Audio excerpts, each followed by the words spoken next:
પશ્ચિમ એશિયામાં વધ્યો તણાવ, ઈરાન પર અમેરિકા અને ઇઝરાયેલના વધુ તેજ બન્યા હુમલા। જવાબમાં ઈરાને રિયાદમાં અમેરિકી દૂતાવાસ પર કર્યો હુમલો। ઈરાને હોર્મુઝ સમુદ્રધુની પણ કરી બંધ। દુનિયાના મોટાભાગના દેશોની તેલ અને ગેસની જરૂરિયાત પર થશે અસર।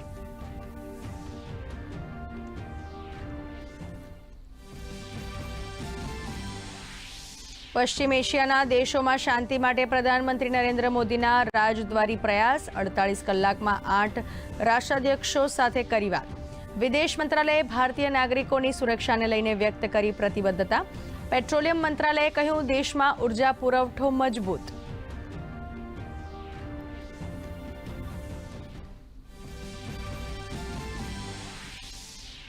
પશ્ચિમી દેશોમાં ફસાયેલા ભારતીયોને કરાઈ રહ્યા છે એરલિફ્ટ। ઇન્ડિગોએ જેદ્દાથી ભારત માટે 10 વિશેષ ફ્લાઇટ્સનું કર્યું સંચાલન, તો દુબઈમાં ફસાયેલા યાત્રીઓને લઈને એર ઇન્ડિયાનું વિમાન પહોંચ્યું દિલ્હી। 149 યાત્રીઓ ફર્યા પરત।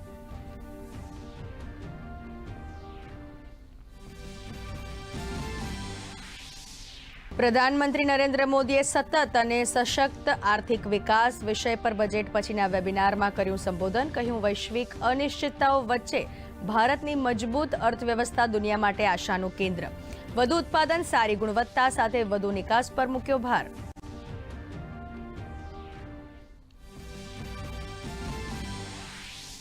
ભાજપાએ 6 રાજ્યોમાં જાહેર કરી રાજ્યસભાના 9 ઉમેદવારની યાદી। ભાજપા રાષ્ટ્રીય અધ્યક્ષ નીતિન નબીન અને શિવેશ કુમાર બિહારથી ઉમેદવાર। તેરાશ ગોવાલ અને જોગેન મોહન આસામથી, તો પશ્ચિમ બંગાળથી રાહુલ સિન્હાને કરાયા ઉમેદવાર જાહેર।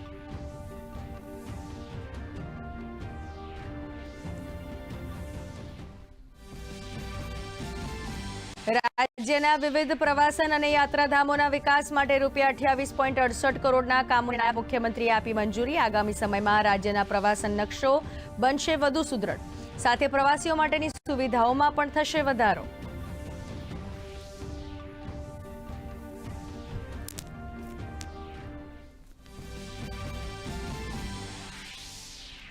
રાજ્ય સહિત દેશભરમાં હોળીની ધૂમ। મુખ્યમંત્રી ભૂપેન્દ્ર પટેલે હોળી ધૂળેટી પર્વની પ્રજાજનોને પાઠવી શુભકામના।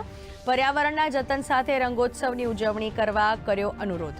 તો ભારત, પૂર્વ એશિયા, અમેરિકા સહિત પ્રશાંત મહાસાગરના મોટાભાગના ક્ષેત્રોમાં જોવા મળ્યું વર્ષનું પ્રથમ ચંદ્રગ્રહણ। રાજ્યમાં અપર સાયક્લોન સર્ક્યુલેશનના કારણે આગામી 7 દિવસ વાતાવરણ રહેશે સૂકું। 4 થી 6 માર્ચના દરિયાકાંઠાના વિસ્તારમાં ગરમ અને ભેજવાળા પવન ફૂંકાવાની આગાહી। અમદાવાદ મહત્તમ તાપમાન 37 ડિગ્રી આસપાસ રહેવાનું અનુમાન।